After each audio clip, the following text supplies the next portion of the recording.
here today we are to celebrate working together, connecting nature, connecting people and communities, and announcing projects. It's all very exciting, and it is about a grand vision.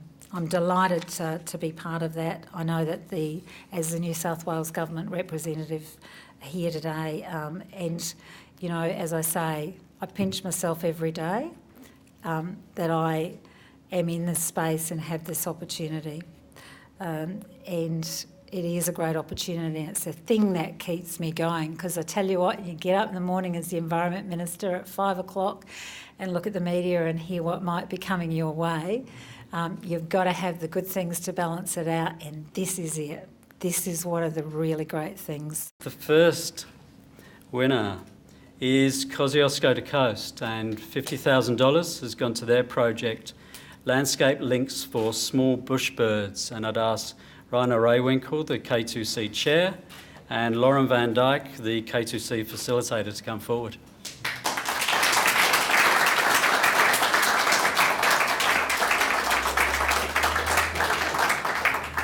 And this project is between Queanbeyan and Cooma, and it's going to establish grazing enclosures and build landholder capacity to restore stepping stones across the landscape for small woodland birds. Thank you very much. Thank you very much.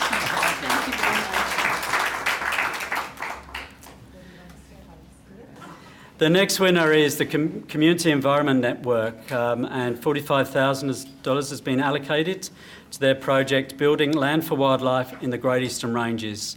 And John Asquith, the CEN CEO, come forward. Okay, thank you very much. The next winner is Conservation Volunteers Australia, and $50,000 has been given to their project, the Combine Corridor Conservation and Remnant Rescue Healing Hands project.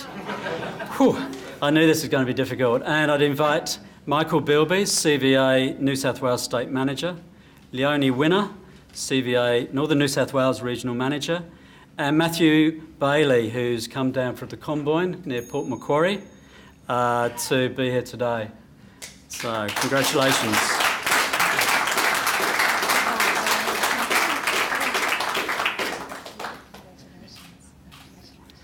And while the camera's clicking, this volunteer program is going to help restore 85 hectare section of high conservation value climate change corridor and 2 stepping stone habitats. And importantly, it takes us into a new area of the corridor that we've been keen to work in. The next winner of an award is BirdLife Australia. $44,000 grant has been awarded to their project, using birds as indicators to assess revegetation in the GER, a pilot study. And Paul Sullivan, is the CEO of BirdLife Australia, has joined us from Melbourne. So, thank you.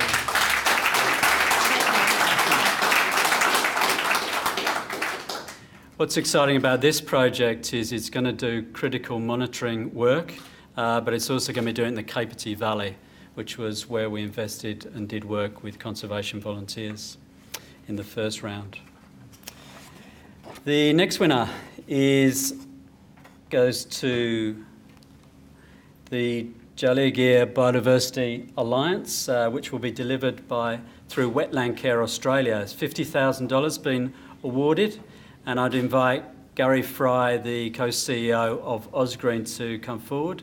The project is Coastline to Wilderness, restoring biodiversity values across the diverse GER region.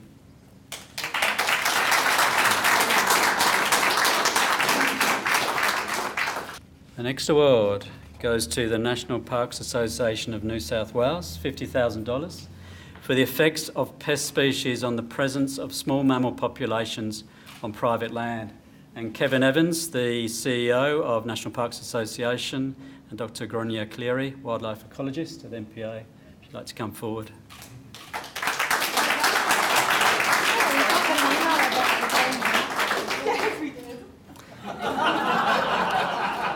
The next award goes to the Border Ranges Alliance, and it'll be delivered through the Jalia Local Aboriginal Land Council, and it's $50,000 for a project, Cultural Connections to Jali Lands, Ngunya Jargon Indigenous Protected Area.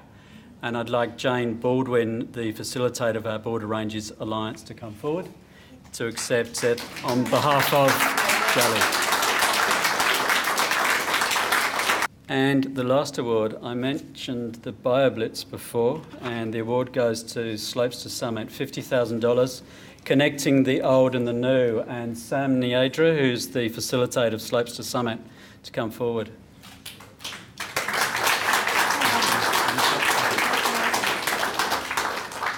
This project will evaluate the effectiveness of previous restoration projects, and it's a package of projects: revegetation, tree inventory, paddock scale restoration and more. GER is one of my favourite projects, and I shouldn't say that because you're not meant to have favourites, but it's one which just brings people together, but also great ideas, brings the science together, and is a real fill-up for actually making a difference. So, when you think about, does the work we do make a difference? And you see that ripple effect, and you see GER, and you see every year the GER club, and it's not an exclusive club, but the GER club just get bigger and bigger. You think, yes, we can make a difference, and we will make a difference.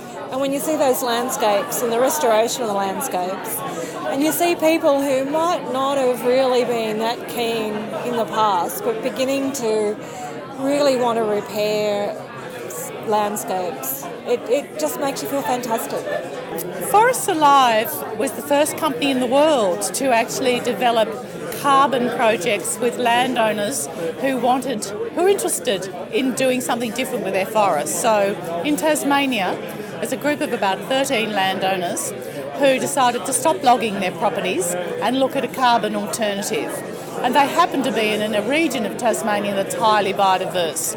So the benefits for wildlife and the benefits for connectivity in Tasmania are already there as an example of what could happen in the Great Eastern Ranges.